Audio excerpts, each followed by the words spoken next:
চাঁপাইনবাবগঞ্জে ঘোড়া স্ট্যান্ডের চৌধুরী মোড় হতে রামচন্দ্রপুর হাট পর্যন্ত জিসি রাস্তার উন্নয়ন ও প্রশস্তকরণ কাজের উদ্বোধন করা হয়েছে।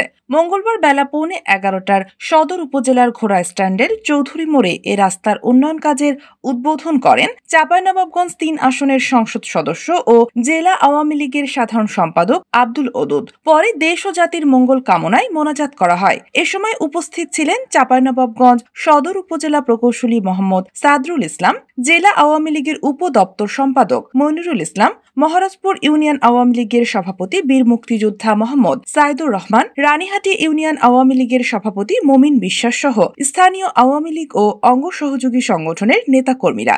স্থানীয় সরকার প্রকৌশল অধিদপ্তরের তত্ত্বাবধানে 4,15,34,893 টাকা ব্যয়ে এ রাস্তার উন্নয়ন ও প্রশস্তকরণ কাজ করা হচ্ছে।